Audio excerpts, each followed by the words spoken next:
আমি তোমার বেটা তোমাকে মা মা বলে ডাকছি মা ও গো মা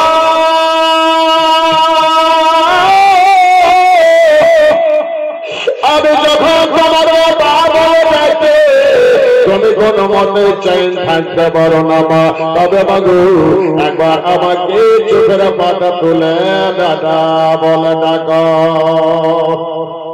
আল্লাহর নবী সাল্লাল্লাহু তাআলা আলাইহি ওয়াসাল্লাম मेरे কথাগুলা আমিনার কানে যায় কিন্তু চোখের পাতা ছাড়ে না মা আমিনা রাদিয়াল্লাহু তাআলা আনহা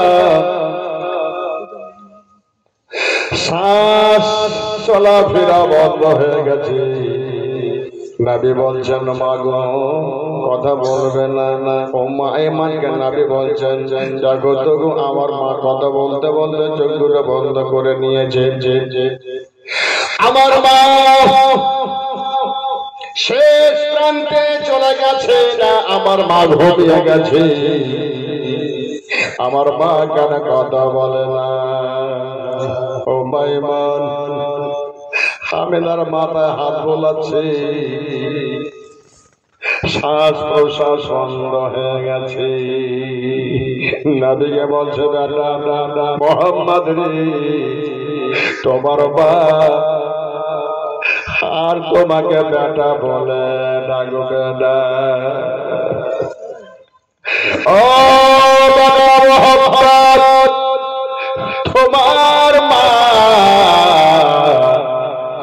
তোমার ভাতের ঢালে খুলে রাস্তা দেখবে না রে বেটা তোমার মা দুনিয়া থেকে বিদায় হয়ে গেছে নবী আবার কাঁদে কাঁদে এত কাঁদে আবার নবী বলছে মা গো আমার বাবার আমি আদর পাইনি গো মা ও গো মা তোমার কাছে মানুষ আবার তুমিও আমাকে ছেড়ে চলে গেলে গো মা এখন আমি কোন দিকে যাব খবর হয়ে গেল নবীর মা দুনিয়া থেকে বিদায় হয়ে গেছে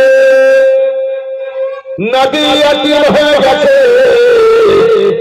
সবাই খবর দেওয়ার পরে মা আমিনা রাদিয়াল্লাহু তাআলা আনহার কাছে হাজির হলো মা আমিনার জন্য কবর তৈরি হচ্ছে তবে আমার ভাইরা ও আমার মা বোনেরা ওই কবর বাবা খবর সবাইকে ওই কবরে যেতে হবে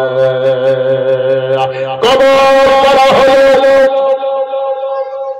কাফন দেওয়া হবে কাফনে দেওয়ার পরে মাকে কবরে রাখা হবে সাজায়া গোজায়া মরে সজনে তোরা সাজায়া গোজায়া মরে কলকাতা গরম জলে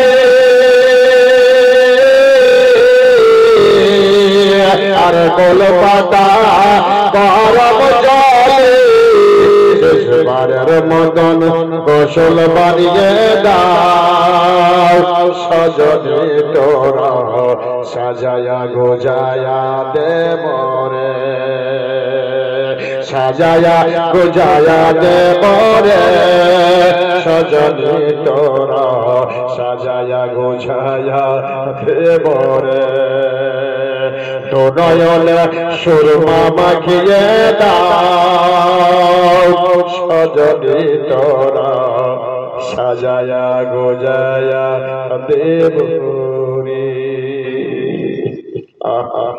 শেষ যাত্রা বাবা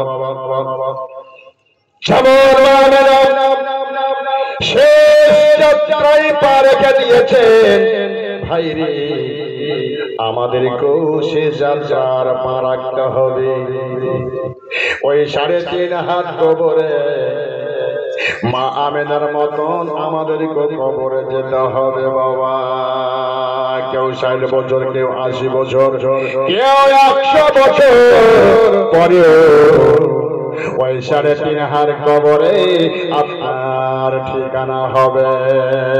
বলুন সুবহানাল্লাহ, জোরে বলুন সুবহানাল্লাহ। কবর তৈরি হলো, লোকজন সবাই এসে হাজির হলো। মা আমিনা রাদিয়াল্লাহু তাআলা আনহাকে এবার কবরে রাখা হবে। আমার নবী 6 বছরের নবী এবার কবরের কাছে দাঁড়িয়ে গেছে। মা কবরের পাশে দাঁড়ায়া কবরের দিকে নবী আমার দেখছেন আর বলছেন, মা এইখানে তোমার ঘর হবে। মা সুন্দর ঘর বাড়ি ছেড়ে আজকে এইখানে তুমি কবর তোমার ঘর হয়ে গেল গো মা। তবে মা গো এইভাবে আমার বাবাও কবরে শুয়ে গেছিল গো মা। আমার বাবাকে আমি দেখতে পাইনি গো মা, আমি আজকে তোমাকে দেখে নিলাম। আমার বাবাও কবরে শুয়ে গেছে মা।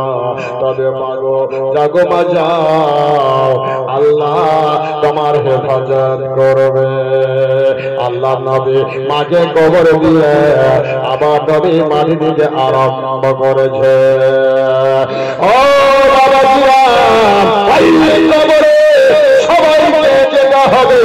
আল্লাহ নবী সাল্লাল্লাহু তাআলা আলাইহি ওয়াসাল্লাম মাটি দিলেন। বাবা মাটি দেওয়ার পরে আমার নবী কবরের কাছে বসে আছেন। আমার নবী মুস্তাফা কবরের কাছে বসে আছে। আমার মহান আল্লাহ বলেছে, মানুষ যখন মারা যায়